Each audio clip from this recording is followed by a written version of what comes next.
there, welcome to painting lavender in watercolor. So to start off on your paper, you will need to draw 5 stems curving, as they just are more pleasing to your eye if they have a little curve to them. And then you can take a kneaded eraser to lighten the pencil lines. Next, using a mop brush or any large round brush, you're going to add just a thin layer of water to the paper. You just want a little sheen to it. You don't want any standing puddles.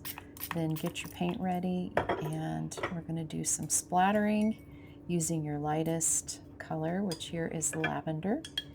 And I mix up a really light tea consistency of paint, and I splatter it kind of around the tops of the stalks or the stems where I want the flowers to be. And this just kind of gives a nice atmospheric effect and adds to the loose watercolor feel that we want for this painting. And once the background is dry, using a size 8 brush, I'm going to go in and add the petals to the tops of each of the stems. And I'm just using a stroke that just is like little dabs, really, with some space in between. As you know, with lavender, there are spaces where you see the stem, and you don't want them to be the same because that's kind of boring to look at. So some are spaced a little further apart than others, and some of the clumps are going to be a little bit bigger, a little bit longer. And so you can go ahead and do that to several of the stems at once, and just enjoy kind of adding the little dabs of paint on. Then taking a thirsty brush, which just means that you dry the brush off on a paper towel or cloth, you're going to soften some of the edges, again adding to that loose kind of atmospheric look.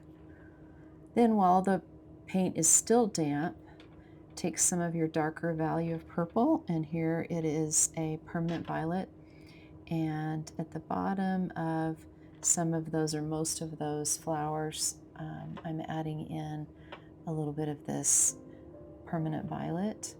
Just adds some depth and dimension and interest.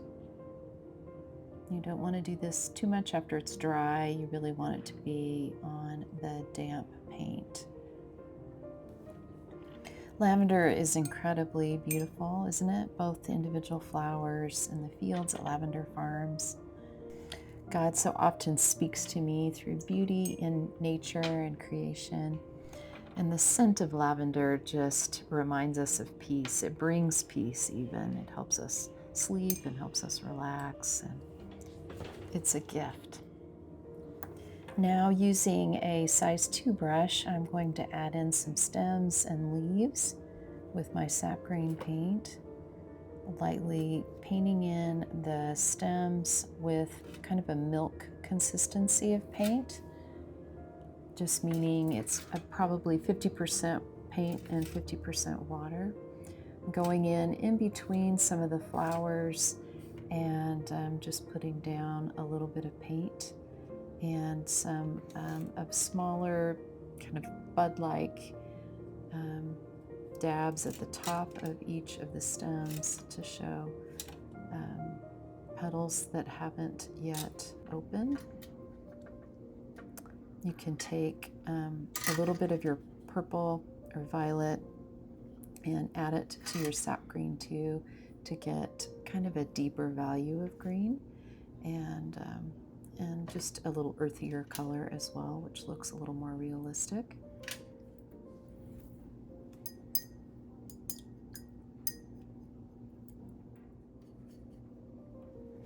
And now to add some long thin leaves, I use the tip of my brush, touch the paper, and then pull it down to get the full body of the brush to make the leaf wider, and then lift it up to make it thinner again as it approaches the stem.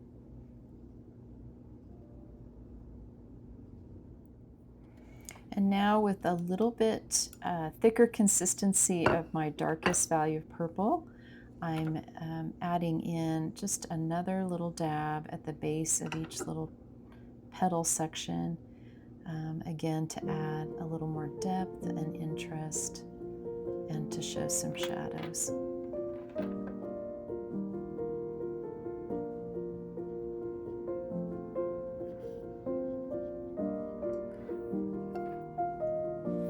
And I will finish off my painting by mixing up a thin consistency of my lightest value of purple, lavender, and I'm going to do some more splattering. This time the splatters will be much smaller. I'm using my smallest brush, and because the paper is dry, they won't spread out, but it is another way to add to that atmospheric feel or even the lovely scent of lavender.